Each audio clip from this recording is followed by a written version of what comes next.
Guys, আসসালামু আলাইকুম। আমার পক্ষ থেকে সবাইকে আন্তরিক শুভেচ্ছা। Happy new year. আশা করি সবাই ভালো আছেন। সবাই আমার জন্য দোয়া করবেন যেন আগামী বছর আমি আপনাদের সাথে আরও ভালোভাবে ভালো করে ইসলামিক কন্টেন্ট তৈরি করতে পারি। এই জন্য আমাকে দোয়া করবেন।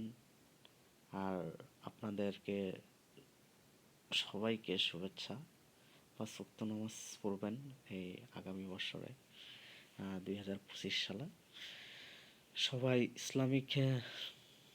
ইসলামের দিকে আমন্ত্রণ হবেন, ৫ ওয়াক্ত নামাজ পড়বেন এবং আমার জন্য দোয়া করবেন। এটুকুই বাস। সবাইকে হ্যাপি নিউ ইয়ার। অবশ্যই ভালো থাকবেন। যাই হোক, আমাকে ইসলামিক কন্টেন্ট তৈরি করার জন্য আমার চ্যানেলটা সাবস্ক্রাইব করবেন এবং আমাকে সাবস্ক্রাইব করে অবশ্যই আরও উপর দিকে যাওয়ার চেষ্টা করবেন ইউটিউব চ্যানেলে আপনাদের আনন্দ বিনোদন দেওয়ার জন্য। সো এটুকুই। ভালো থাকবেন। Bye bye.